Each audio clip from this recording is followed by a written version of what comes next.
Come on, it's great music. I don't care what your ethnic background is. Nobody ever beat the Cubanos in this genre of music.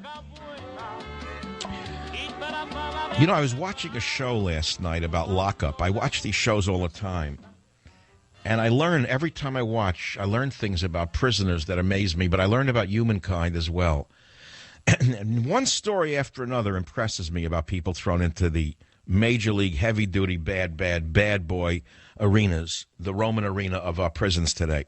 Because make no mistake about it, they are the Roman arenas of our day. And it's a hell, believe me. No matter how good the meals may be or the care or the medical care, it's a hell.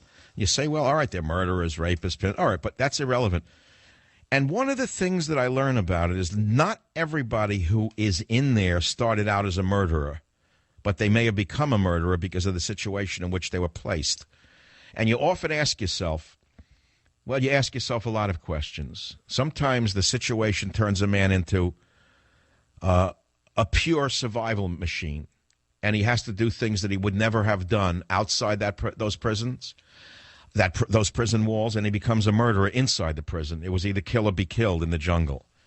And you say, well, they're all vicious. It's easy to say, and if you start to overcategorize or rather overgeneralize what people are and say they're all bad, that's a dangerous thing to do. And it's the same with our politicians. You can easily demonize anyone. In some cases, it's worth doing. You see, there are Nelson Mandelas, and then there are not Nelson Mandelas. Nelson Mandela, speaking of his death today, began as a communist revolutionary in South Africa. But if you were a disenfranchised black in South Africa at that time, you would have been marching with Nelson Mandela. But when he ascended to power many years later, after, 27 years in prison, did he come out a murderer? Did he come out waiting to burn houses down and kill whites? No.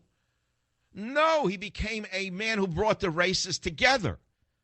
That is a great man, unlike what we have going on in America today, where you have a spoiled child of mixed heritage who identifies with one side and demonizes the other and drives people apart. It's a totally important story.